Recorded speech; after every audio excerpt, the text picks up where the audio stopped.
আসসালামু আলাইকুম। সবাইকে ঈদের অগ্রিম শুভেচ্ছা জানিয়ে আজকের রেসিপিটি শুরু করছি।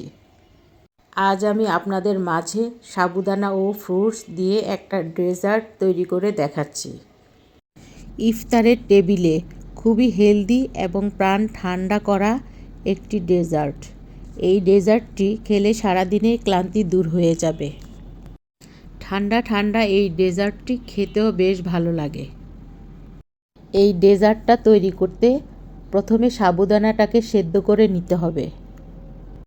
চুলায় পর্যাপ্ত পানি দিয়ে 1 কাপ সাবুদানা দিয়েছি।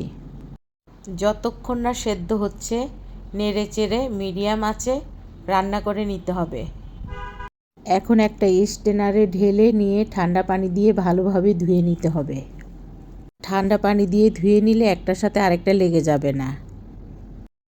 এবার একটা সসপ্যানে নিয়ে নিচ্ছি 1/2 কেজি গরুর দুধ। স্বাদ বাড়ানোর জন্য দিয়ে দিচ্ছি 1/2 কাপ পাউডার মিল্ক। এরপর দিয়ে দিচ্ছি 1/2 কাপ চিনি।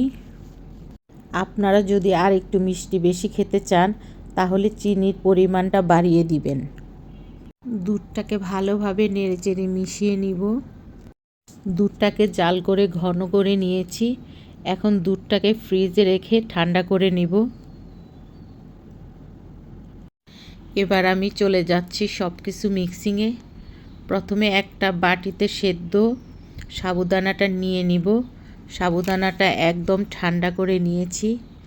এবার এর মধ্যে দিয়ে দিচ্ছি ছোট ছোট টুকরো করে রাখা কলা, আপেল, স্ট্রবেরি,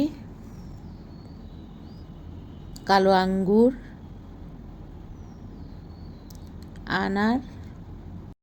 আপনারা চাইলে এর মধ্যে অন্য যে কোনো ফল অ্যাড করতে পারেন।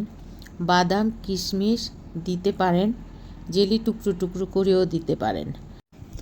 এখন আমি ঘন করে রাখা দুধটা দিয়ে দিচ্ছি। আর খেয়াল রাখবেন দুধটা যাতে ভালোভাবে ঠান্ডা থাকে। আজকের মিশ্রণটা আমি পাতলা রাখবো। আপনারা চাইলে ঘনও রাখতে পারেন। এবার এটাকে ফ্রিজে আধা ঘন্টার জন্য রেখে দিব। ইফতারের আগে বের করে পরিবেশন করে নিব। আমার কাছে এই ডেজার্টটা খেতে খুবই ভালো লাগে। ছোট বড় সবাই ঠান্ডা ঠান্ডা এই ডেজার্টটা খেতে ভীষণ পছন্দ করবে। আপনারা চাইলে অতিথি আপ্যায়নেও এটা পরিবেশন করে দিতে পারেন। আশা করি সবার কাছে ভালো লাগবে। আজকের রেসিপিটা আপনাদের কাছে কেমন লেগেছে জানাবেন। সবাই ভালো থাকবেন, সুস্থ থাকবেন, আমাদের জন্য দোয়া করবেন। আসসালামু আলাইকুম।